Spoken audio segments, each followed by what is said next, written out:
So the last matinee, we open to an elderly gentleman is being relieved by his daughter at his job as a projectionist, and she just expects to get some peace and quiet studying for her exams while taking over his projection job. So we get a group of people in this movie theater. We have a couple of out of control, kind of rowdy kids being very loud and annoying. We have this young couple on an awkward first date. We have a little kid sitting there alone. And we have a girl who's sitting all by herself. And we also have another employee showing up late at the projection booth. Well, unbeknownst to them, a serial killer, for no apparent reason, decides to invade the movie theater and starts killing off people. And this movie is obviously inspired by giallos and, horror movies from the 70s and 80s. It definitely has that giallo touch to it. You even get to see some posters from some Dario Argento movies by the staircase leading to the concession stand.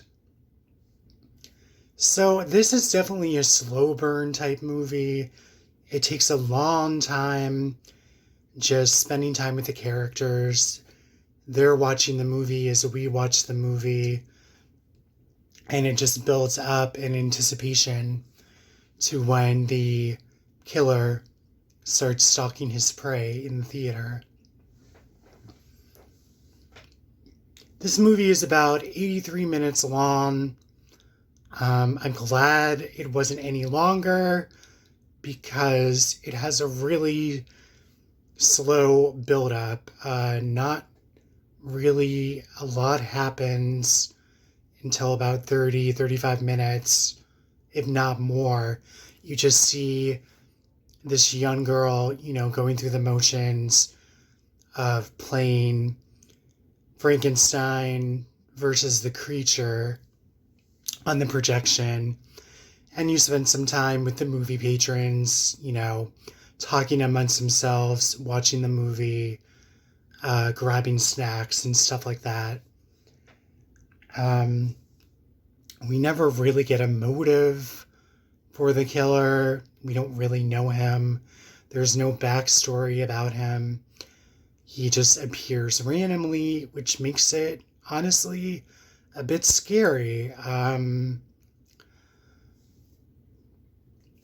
My mind drifts to some crimes that took place in movie theaters. And it made me very tense at the start of the movie when he interacts with the little boy who drops his candy down the stairwell and is picking it up. Definitely a lot of gore in this. If you like gore, you're probably going to be satisfied. Like I said before, very much inspired by the old giallo movies, the Italian horror movies of the 70s and 80s. This movie is subtitled, so just saying that up front, this is a subtitled movie. If you have an issue with it, there is a lot of dialogue in this movie. So it didn't bother me.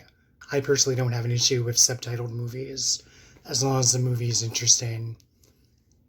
I believe this is an Argentinian movie. I could be wrong. But I enjoyed it for what it was. I enjoyed it a bit more than a similar movie called The Last Showing, starring Robert Englund.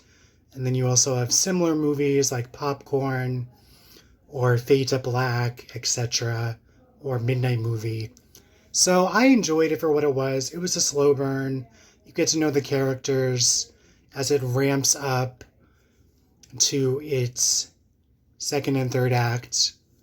I liked it for what it was. I hope you guys enjoy it. It's on Showtime, and that's how I watched it. So check it out. The Last Matinee. Hope you guys enjoyed it as much as I did. And I'll catch you on the flip side.